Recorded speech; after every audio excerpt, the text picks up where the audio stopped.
Hello दोस्तों, आज की वीडियो में हम बात करेंगे क्वेश्चन नंबर 10 जो कि एडजस्टमेंट एंट्री का है। तो आज हम एडजस्टमेंट एंट्री करना सीखने वाले हैं।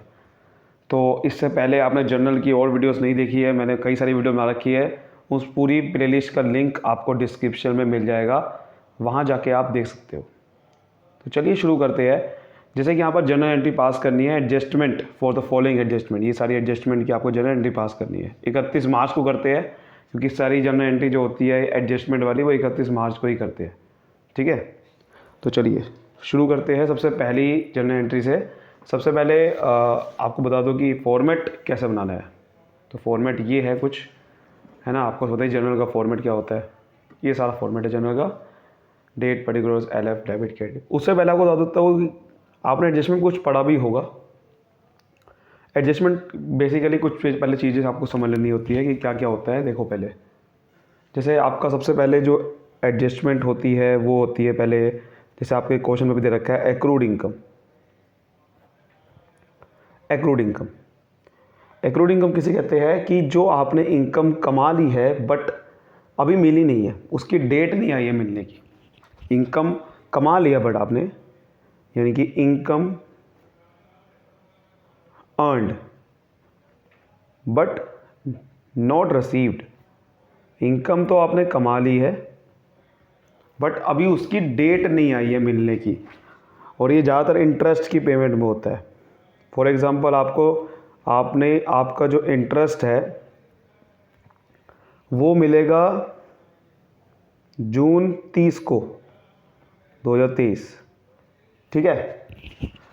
बट 31 मार्च को आपका काउंटिंग होती है, तो 31 मार्च को जब आप लिखोगे 31 मार्च इंटरेस्ट इज़ एक्रूड, ठीक है। जब 31 मार्च को आप अकाउंटिंग करोगे तो उस समय जो इंटरेस्ट लिखोगे बुक्स ऑफ अकाउंट में वो एक्रूड माना जाएगा, यानी कि वो आपका कमाया हुआ इंटरेस्ट होगा।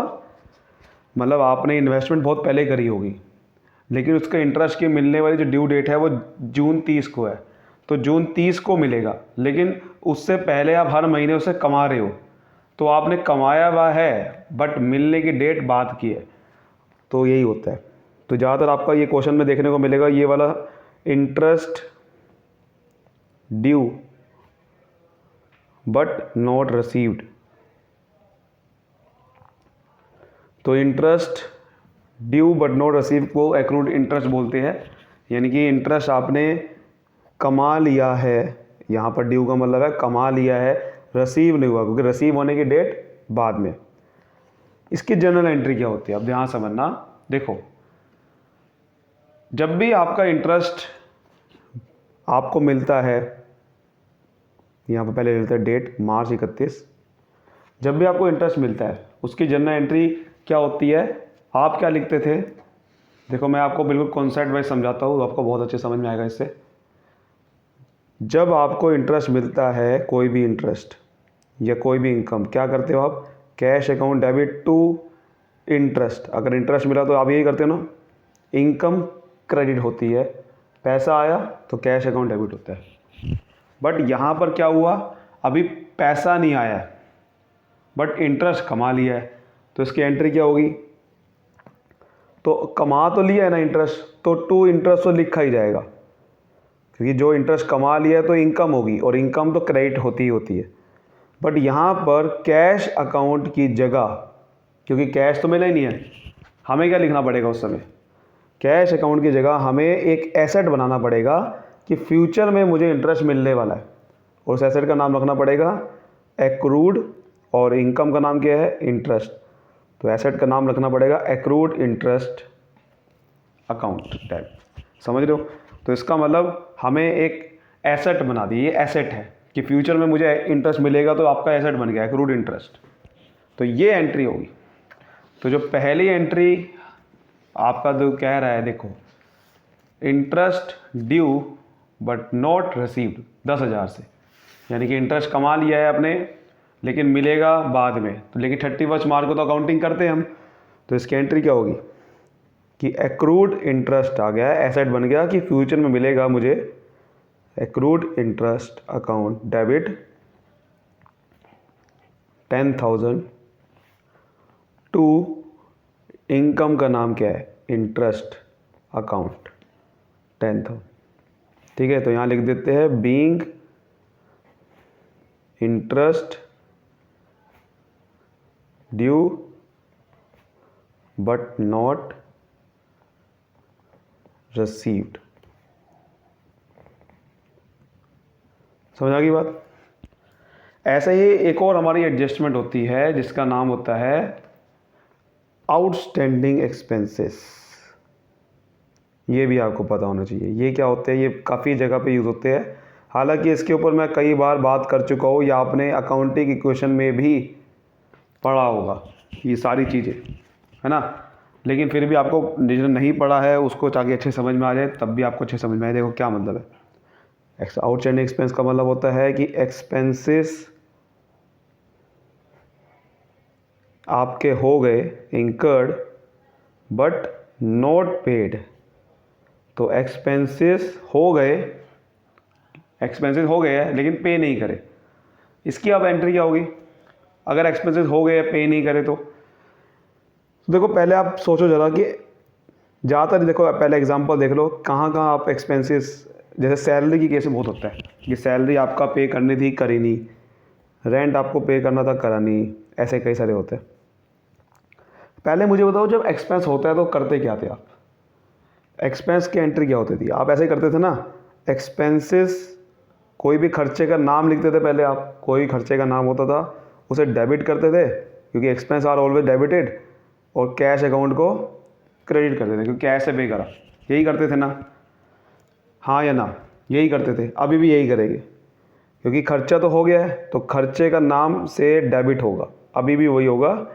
बट वहाँ पर क्या दिक्कत है, जैसे ऊपर भी दिक्कत थी कि कैश नहीं मिला तो कहाँ डाल दिया, एक्रूड इंटरेस्ट। ऐसे ही यहाँ पर कैश से पे नहीं करा तो कहाँ डाल देंगे, आउटस्टैंडिंग एक्सपेंस में, आउटस्टैंडिंग एक्सपेंसेस में। अब जो भी एक्सपेंस का नाम होगा तो वहाँ खर्चे का नाम आ जाएगा। आउटस्टैंडिंग सैलरी है तो outstanding salary account, outstanding wages है तो आउटस्टैंडिंग वेजेस अकाउंट, जो भी नाम है। ठीक है, तो ये आपकी लायबिलिटी होती है। एक्रूड इंटरेस्ट तो एसेट था, एसेट हमेशा डेबिट होता है, लेकिन ये आपकी लायबिलिटी है क्योंकि ये आपको पे करना है। तो आउटस्टैंडिंग खर्चे आपकी लायबिलिटी बन गई, आपको पे करना होता है। तो देखो यहाँ पर दूसरी एंट्री हमारी यही होने वाली है जो कह रहा है, देखो क्या कह रहा है, salary due to staff. Salary due to staff का मतलब है कि सैलरी पे करनी थी। यहाँ पर ड्यू का मतलब क्या है कि सैलरी पे करनी थी 50,000 से, तो आपने करी नहीं है, तभी तो कह रहा है वो। अब वो कहेगा नहीं बट नॉट पेड, सैलरी पे करनी थी, ये ड्यू चल रही है। ड्यू का मतलब बकाया चल रही है, पे नहीं करी इसका मतलब, तभी तो कह रहा है ड्यू चल रही है। तो इसकी एंट्री क्या करेंगे, यही करेंगे। जब सैलरी पे करनी थी तो सैलरी अकाउंट तो डेबिट होगा ही होगा। सैलरी ड्यू हो गई है, सैलरी ड्यू का मतलब हो गया सैलरी ड्यू हो गई है। सैलरी तो आपकी, इसका मतलब हो गया, सैलरी का खर्चा हो गया, ड्यू हो गया है, पे नहीं करा, क्योंकि जब ड्यू लिखा आता है इसका मतलब आपने पे नहीं करा होगा। सिंपल बात है, अगर ड्यू लिखा आ गया इसका मतलब है कि आपका, अगर आपका आगे कुछ नहीं लिखा हुआ इसका मतलब आपने पे ही नहीं करा, तभी तो ड्यू लिखा हुआ है। तो पे नहीं करा तो कहाँ डाल दूंगा, टू आउटस्टैंडिंग सैलरी अकाउंट में 50,000 से। ठीक है, तो नरेशन आएगी being salary due but not paid. आप ऐसे आप सही तरीके से लिख दो कि being salary due but not paid. ठीक है, ऐसे करते, समझ आ गई बात। अब देखो एक और आपका एक एडजस्टमेंट एंट्री होती है जो कि आपने पढ़ी भी होगी अकाउंटिंग क्वेश्चन में भी, जिसको बोलते हैं प्रीपेड एक्सपेंसेस। पढ़ी होगी आपने भी ये भी, प्रीपेड एक्सपेंसेस। नहीं पढ़ी है तो आप पढ़ लो। ठीक है, प्रीपेड एक्सपेंसेस क्या होते हैं, देखो ऐसे एक्सपेंसेस जो आपने एडवांस में पे कर दिए, मतलब अगले साल का खर्चा आपने इस साल ही पे कर दिया, उसको प्रीपेड एक्सपेंस बोला जाएगा। ठीक है, तो expenses paid in advance for next year या ऑफ नेक्स्ट ईयर, सॉरी, ठीक है। मतलब आपका ऐसे खर्चे जो आपने एडवांस में पे कर दिए। ज़्यादातर ऐसे खर्चे कौन से होते हैं? इंश्योरेंस। इंश्योरेंस आप पहले ही उसका पहले सारा पैसा पहले दे देते हो, लेकिन उसका 1 साल का यानी कि पूरा खर्चा पहले ही दे देते हो। तो इंश्योरेंस के केस में कई बार होता है, रेंट के केस में बहुत बार होता है ऐसा। तो ज़्यादातर इंश्योरेंस और रेंट आपका ही बहुत बार मिलेगा। अब इसके एंट्री क्या होती है, ध्यान समझो बात। देखिए बेसिकली प्रीपेड एक्सपेंस हमें पता चलता है बाद में। जब आपने खर्चा किया होगा कोई भी, तो खर्चे की एंट्री क्या होती है? खर्चे की एंट्री क्या होती है आपको पता ही है। एक्सपेंसेस का नाम आता है, अकाउंट डेबिट करते हैं, फिर क्या होता है? टू कैश अकाउंट, यही करते हो, है ना। अब आपको प्रीपेड एक्सपेंस ना बाद में पता चलते हैं। हमेशा प्रीपेड ऐसे नहीं होता कि प्रीपेड पे कर दिया। आप खर्चे जब भी आप पे करते हो तो यही एंट्री करते हो। अब इसमें से आपको प्रीपेड अगर अलग करना है कि प्रीपेड अलग है, प्रीपे को अलग करना है, अगर ये खर्चे जब भी एंट्री करते हो तो खर्चे की एंट्री तो यही होती है। लेकिन अब इसमें से अगर प्रीपे को आपको अलग करना है तो कैसे करना पड़ेगा? आपको क्या करना पड़ेगा? इसको डेबिट की जगह क्रेडिट करना पड़ेगा, क्योंकि अब आपको कोई खर्चे इसमें जो इंक्लूड है वो अगर एडवांस वाले हैं तो एडवांस वाले खर्चे को इसके अंदर नहीं जोड़ सकते, क्योंकि आप अकाउंटिंग जो ऐसे करते हो, मैचिंग कॉन्सेप्ट क्या कहता है कि इस साल के जो खर्चे होते हैं उसी को रिकॉर्ड करना होता है, अगले साल वाले नहीं। अगले साल वाले को आपको एडजस्ट कर देना होता है अगले साल के लिए। तो अगले साल का जो खर्चा आपने आज ही पे कर दिया उसमें से माइनस करना पड़ेगा। और कैसे करेंगे? डेबिट है तो इसको क्रेडिट कर दूंगा पहले, ताकि ये खर्चे इसमें से माइनस हो जाए। माइनस करने के लिए कभी भी माइनस साइन लगाएंगे। कैसे करेंगे? डेबिट की जगह क्रेडिट कर देंगे उसे, ताकि अगर जो भी आपको खर्चा इसमें से हटाना है, और ऊपर नाम लिख देंगे कहाँ क्या आपका खर्च कहाँ लिख देंगे उसे। अब एक नाम लिख देंगे कि एसेट बना देंगे कि भाई आपका वो खर्चा अगले साल के लिए है, तो अगले साल आप अगले साल के लिए तो यहाँ लिख देंगे प्रीपेड एक्सपेंसेस अकाउंट। जो भी एक्सपेंस का नाम होगा नाम आ जाएगा वो। जैसे आपका एक्रूड इनकम क्या था, जो आपको इनकम मिलेगी, अब आपने एडवांस में खर्चा कर दिया तो आपको फ्यूचर में अगले साल बेनिफिट मिलेगा, क्योंकि अगले साल आपको पैसा पे नहीं करना पड़ेगा। अगले साल उसकी सर्विस मिलेगी, जो आपने खर्चा किया तो उससे क्या होता है, आपको कोई ना कोई सर्विस मिलती है, तो आपको अगले साल उसका सर्विस मिलेगी। फॉर एग्जांपल आपने इंश्योरेंस आपने पे कर दिया एडवांस में, तो इंश्योरेंस का पूरी की पूरी सर्विस आपको अगले साल मिलेगी और आपको कुछ पे नहीं करना पड़ेगा। तो एसेट बन गया ना, इसलिए तो इसकी एंट्री यही होगी। तो इसकी जो एंट्री होती है, देखो ध्यान से, अब अगला जो हमारा कह रहा है वो यही कह रहा है कि out of the rent paid this year, जितना भी हमने रेंट पे किया इस साल, उसमें से 5,000 का रेंट अगले साल का पे कर दिया।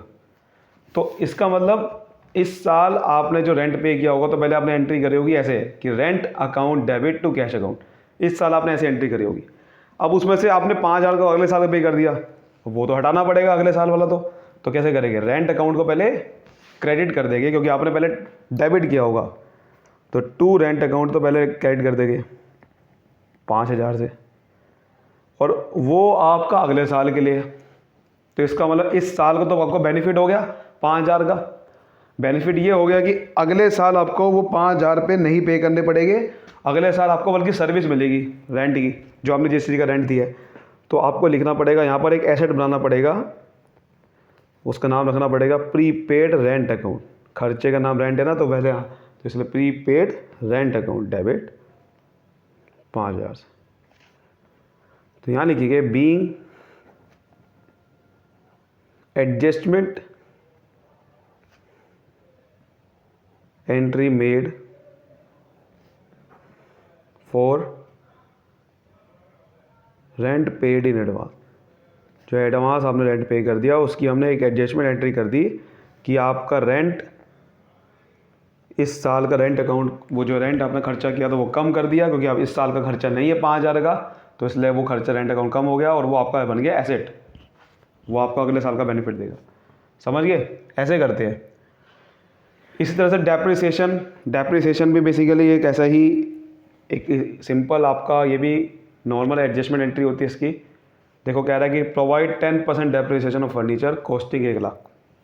तो 1 लाख के फर्नीचर पे डेप्रिसिएशन होता है मशीन की, डेप्रिसिएशन होता है जो जिस तरह से टेंजिबल जो एसेट होते हैं, टेंजिबल फिक्स एसेट होते हैं, उनकी वैल्यू का डाउन होना। जैसे फर्नीचर, मशीनरी, ठीक है, बाइक वगैरह, इन सब की वैल्यू जो है वो डाउन होती रहती है टाइम के साथ साथ, जब पुरानी होती रहती है, तो उसको डेप्रिसिएशन बोलते हैं। इसकी एंट्री क्या होगी? अगर देखो वैल्यू डाउन हो रही है तो फर्नीचर एक एसेट है, और एसेट को अगर आपको कम करना है तो सिंपल सी बात है, क्रेडिट करना पड़ेगा। जब एसेट बनता है तो डेबिट होता है ना, और एसेट कम करना है तो क्या करना पड़ेगा? क्रेडिट। तो यहाँ लिखेंगे टू फर्नीचर अकाउंट। अगर फर्नीचर की वैल्यू कम हो गई है तो फर्नीचर अकाउंट को क्रेडिट करना पड़ेगा। अब कितने से करना पड़ेगा? देखो क्या कह रहा है वो, 10% का डेप्रिसिएशन लगाना है। 10%, फर्नीचर है 1 लाख का, तो देखो सिंपल सी बात है, अगर देखो ये तीसरा हमने एडजस्टमेंट जो पढ़ा वो क्या है? डेप्रिसिएशन, ठीक है। तो यहाँ पर इसका मतलब आपको लिख लो क्या होता है, fall in value of tangible fixed asset, ठीक है। तो अगर जैसे डेप्रिसिएशन लगा 10% का लगा, तो 10% 1 लाख का 10%, क्योंकि फर्नीचर की वैल्यू कह रहा है कि 1 लाख है, तो 1 लाख का 10% कम होगी, तो 1 लाख का 10% 10,000 रुपये कम हो जाएगी। और वो खर्चा है, और खर्चे को करते हैं डेबिट, डेप्रिसिएशन खर्चा, तो यहाँ लिखेंगे depreciation on furniture account debit, ये नाम लिख देंगे 10,000 से। तो यहाँ पर लिखेंगे being depreciation charged on furniture. तो बीइंग, तो हमने डेप्रिसिएशन चार्ज किस पे कर दिया? फर्नीचर पे डेप्रिसिएशन चार्ज कर दिया, उसकी हमने ये एंट्री कर दी। समझ आ गई बात? ऐसे करेंगे। उसके बाद यहाँ से देखो, और आज की चलो फिर आज ये जो है इस वीडियो में सिर्फ इतनी जनरल एंट्री रखते हैं। इसका दूसरा पार्ट बनाऊंगा मैं, और दूसरा पार्ट आपको मैं बिल्कुल जल्दी मिल जाएगा, ठीक है।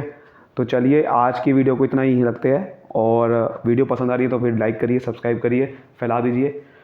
इसके जो अगले एंट्रीज़ है उसको हम अगले पार्ट में कवर करने वाले हैं। Thank you so much, all the best.